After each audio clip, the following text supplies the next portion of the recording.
Hello दोस्तों, स्वागत है आप सभी का डीएमआर स्टडी पॉइंट पर। और आज हम वर्ग 3 के लिए गणित के मोस्ट इम्पोर्टेंट क्वेश्चन सॉल्व करने वाले हैं। तो चलिए फिर स्टार्ट करते हैं। देखिए, पहला प्रश्न लिखा है, पार्श्व चित्र में ओ वृत्त का केंद्र है। वृत्त के अंतर्गत एक त्रिभुज BAC बना है। यदि कोण ABC बराबर 60 हो, यहाँ पर देखिए ABC यानी कि बिंदु B पर 60 डिग्री का कोण बन रहा है ना। तो हमें ज्ञात करना है कोण BAC। तो हमें ज्ञात करना है बिंदु A पर कितने डिग्री का कोण बन रहा है। ठीक है, तो देखिए चित्र में हमें एक वृत्त दिया है और वृत्त के अंदर एक त्रिभुज बना हुआ है। ठीक है, तो ये त्रिभुज जो है अर्धवृत्त पर बना हुआ है, यानी कि यहाँ से आधा वृत्त इधर है और आधा वृत्त इधर है। तो अर्धवृत्त पर एक त्रिभुज बना हुआ है। ठीक है, तो आपको ध्यान रखना है कि अर्धवृत्त पर बना कोण समकोण होता है। ठीक है, यानी कि अर्धवृत्त पर अगर कहीं पर भी कोई भी कोण बनता है तो वहाँ पर 90 डिग्री का कोण बनता है। जैसे कि यहाँ पर देखिए, यहाँ से यहाँ तक अर्धवृत्त हो गया। ठीक है, तो यहाँ से इतनी परिधि पर अगर कोई भी कोण बनता है तो वो हमेशा 90 डिग्री का बनेगा, ये आपको ध्यान रखना है। यानी कि कोण C हमारा कितना हो जाएगा, 90 डिग्री।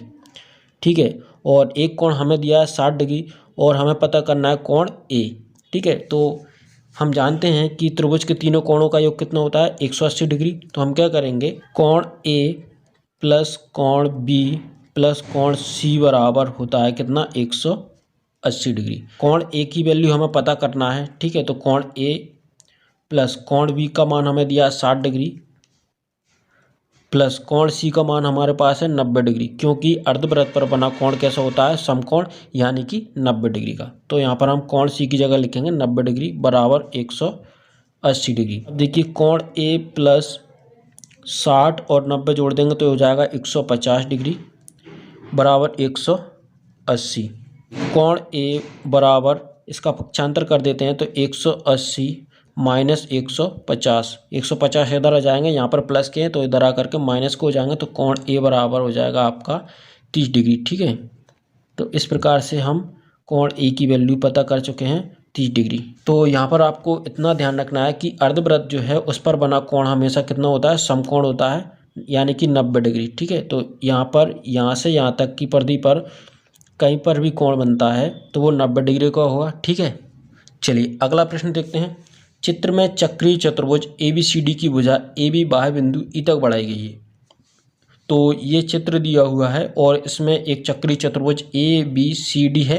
ठीक है, तो इसमें AB भुजा बाह्य बिंदु E तक बढ़ाई गई है। ठीक, तो हमें बाह्य कोण EVC का मान पता करना है, यानी कि ये वाला कोण हमें पता करना है। तो हमें ध्यान रखना है कि चक्रीय चतुर्भुज का बाह्य कोण, ठीक है, चक्रीय चतुर्भुज का बाह्य कोण सम्मुख अंतःकोण के बराबर होता है। तो इसके सामने कितना डिग्री का कोण है, 115 डिग्री का कोण है। तो यानी कि इसका बाह्य कोण भी हो जाएगा कितना, 115 डिग्री। ठीक है, ये आपको ध्यान रखना है, इसमें कोई भी सॉल्व करने वाली बात नहीं है। जैसे कि इसको हम आगे बढ़ाते हैं, इधर भी इसको आगे बढ़ाते हैं तो इसका बाह्य कोण कितना हो जाएगा, इसके सामने वाला कोण, यानी कि 105 डिग्री। ठीक है, तो मेरे ख्याल से आपको समझ में आ गया होगा कि चक्रीय चतुर्भुज जो होता है उसका बाह्य कोण सम्मुख अंतःकोण के बराबर होता है। चलिए अगला प्रश्न देखते हैं। तो ये भी बहुत अच्छा प्रश्न है। यहाँ से देखिए, चित्र में O वृत्त का केंद्र है, जीवा AB बराबर 4 सेंटीमीटर। तो ये है जीवा AB, है ना। तो AB बराबर है 4 सेंटीमीटर तथा त्रिज्या OA बराबर 4 सेंटीमीटर। तो त्रिज्या OA बराबर यहाँ से यहाँ तक की दूरी कितनी है, 4 सेंटीमीटर।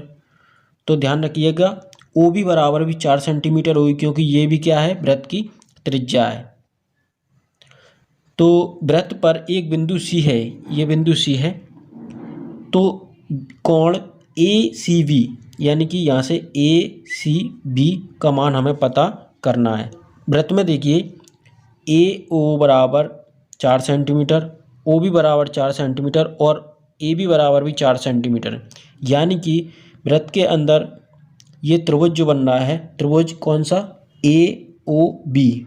तो ये क्या हो जाएगा, एक समबाहु त्रिभुज हो जाएगा। ठीक है, यानी कि जिसकी सभी कोण बराबर होते हैं। ठीक है। तो यहाँ पर भी 60 डिग्री का कोण बनेगा, यहाँ पर भी 60 डिग्री का कोण बनेगा और यहाँ पर भी 60 डिग्री का कोण बनेगा। समबाहु त्रिभुज के सभी कोण भी समान होते हैं 60-60 डिग्री के, तो इसलिए इसके सभी कोण कितने हो जाएंगे, 60-60 डिग्री के हो जाएंगे। तो बिंदु जो ओ है यहाँ पर भी 60 डिग्री का कोण बनेगा, बिंदु ए पर भी 60 डिग्री का कोण बनेगा और बिंदु बी पर भी 60 डिग्री का कोण बनेगा। तो हमें पता करना है बिंदु सी पर कितने डिग्री का कोण बन रहा है। तो देखिए इस प्रकार के प्रश्न में आपको एक बात ध्यान रखनी है कि केंद्र पर अगर कोई भी कोण दिया हो और आपसे वृत्त की परिधि पर कोण पूछा हो तो आपको केंद्र पर जो कोण बना है उसका आधा कर देना है। यानी कि यहाँ पर 60 डिग्री का कोण बनना है तो परिधि पर बनेगा 30 डिग्री का कोण। ध्यान रखिएगा, परिधि पर बनने वाला कोण केंद्र पर बनने वाले कोण का आधा होता है। ठीक है, तो यहाँ पर देखिए केंद्र बिंदु पर बनने वाला कोण है 60 डिग्री, तो परिधि पर बन जाएगा इसका आधा, यानी कि हम इसको 2 से डिवाइड करेंगे तो आ जाएगा आपका 30 डिग्री। तो बिंदु सी पर बनेगा हमारा 30 डिग्री का कोण। ठीक, चलिए अगला प्रश्न देखते हैं। किसी वर्ग के विकर्ण एक दूसरे को निम्नांकित में से किस कोण पर काटते हैं। तो वर्ग यानी कि जिसकी चारों भुजाएं समान हो। ठीक है, तो मान लीजिए ये एक वर्ग है, ठीक है, ABCD, तो इसके विकर्ण यानी कि AC और BD एक दूसरे को किस कोण पर काटते हैं। तो एक दूसरे को ये हमेशा 90 डिग्री के कोण पर काटते हैं, ध्यान रखिएगा। तो इसलिए इसका ऑप्शन सी सही हो जाएगा। ठीक है, चलिए अगला प्रश्न देखते हैं। तो देखिए ऐसे प्रश्न में आपको हमेशा सबसे पहले छोटे कोष्ठक को हल करना है, उसके बाद मझले कोष्ठक को और उसके बाद बड़े कोष्ठक को। तो ये सबसे छोटा कोष्ठक होता है और ये मझला कोष्ठक और ये बड़ा कोष्ठक। इस प्रकार के प्रश्नों में आपको बोर्ड मास के रूल्स के अकॉर्डिंग चलना है। तो सबसे पहले आपको छोटा कोष्ठक सॉल्व करना है, यानी कि ये वाला।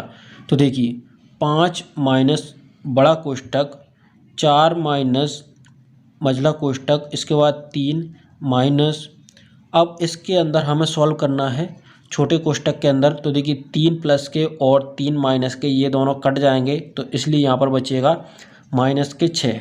ठीक है, और इसके बाद देखिए मझला कोष्ठक, फिर बड़ा कोष्ठक, फिर देखिए 5 माइनस, फिर बड़ा कोष्ठक, इसके बाद 4, फिर माइनस, फिर मझला कोष्ठक, फिर देखिए यहाँ से अब हमें ये वाले कोष्ठक को सॉल्व कर लेना है। ऋण का गुणा हम अंदर करेंगे तो ये हो जाएगा, ऋण का ऋण में करेंगे तो प्लस। ठीक है, तो 3 धन 6, तो कितने हो जाएंगे 9। इसके बाद बड़ा कोष्ठक, फिर 5 माइनस, यहाँ से देखिए 4 माइनस के 9 और 5 माइनस, देखिए 9 बड़ी संख्या है जिस पर माइनस लगा हुआ है और 4 छोटी संख्या है, इसलिए माइनस के यहाँ पर बचेंगे। तो 9 में से 4 कट जाएंगे तो माइनस के 5 बचेंगे। ठीक, और 5 माइनस का अंदर गुणा कर देंगे तो प्लस हो जाएगा 5, तो 5 और 5 10, तो ये आपका आंसर होगा। ठीक है, चलिए अगला प्रश्न लेते हैं। A/3 बराबर B/4 बराबर C/7 बराबर 7A minus 4B plus 3C/P हो तो हमें P का मान पता करना है।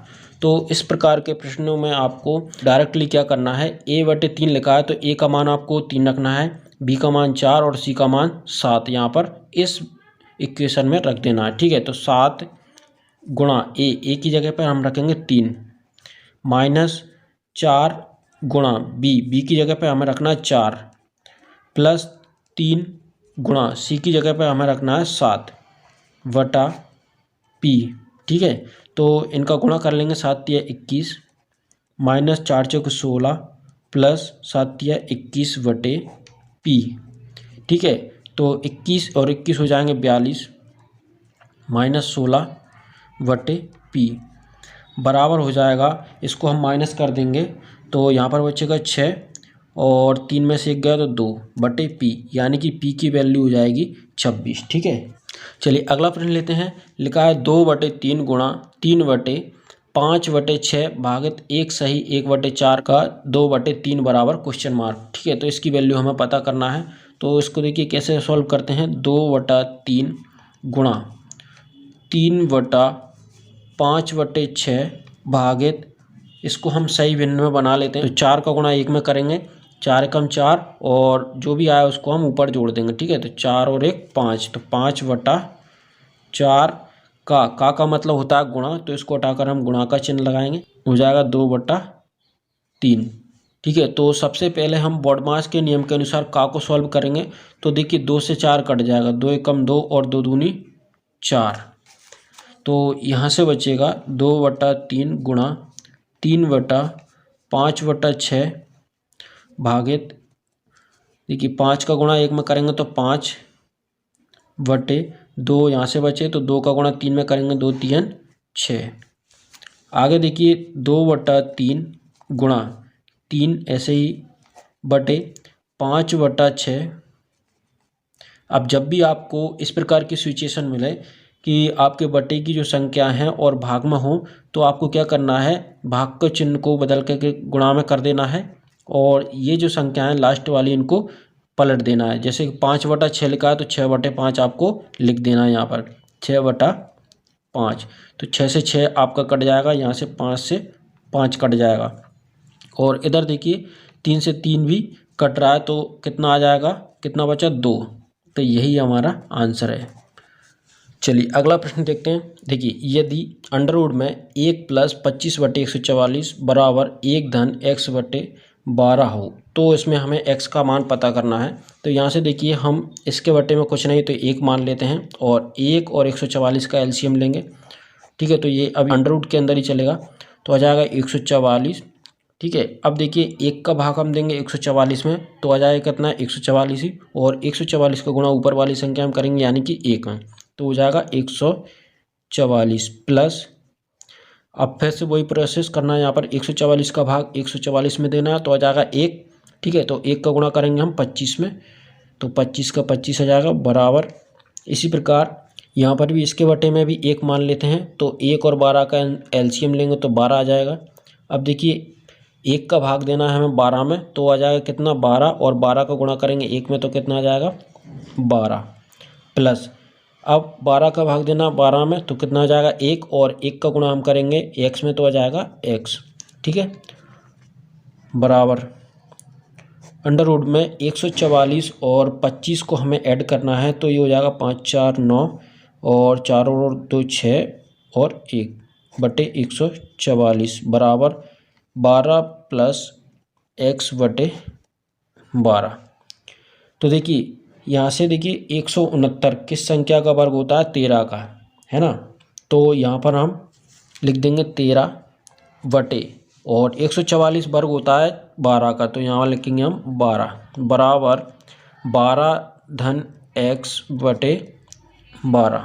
और आगे देखिए इसका अब हम कर लेंगे कैंची गुणा, यानी कि इस वाली संख्या का इस वाली संख्या में गुणा और इस वाली संख्या का इस वाली संख्या में। ठीक है, तो 12 का 12 में करते हैं गुणा, तो कितना हो जाएगा 144 प्लस 12 का x में करेंगे तो 12x बराबर 13 गुणा 12, तो 144 प्लस 12x बराबर 13 और 12 का गुणा करेंगे तो आ जाएगा 156। ठीक है, अब हम इसका पक्षांतर कर सकते हैं, तो 12x बराबर हो जाएगा 156 माइनस 144, तो 12x बराबर हो जाएगा, इसको माइनस कर दीजिए हो जाएगा। ठीक है, तो x बराबर 12/12, क्योंकि ये वाला 12 इसके बटे में आ जाएगा, तो 12 से 12 कट जाएगा, कितना बचा 1, तो x की वैल्यू हो जाएगी 1, यही हमारा आंसर हो जाएगा। ठीक है।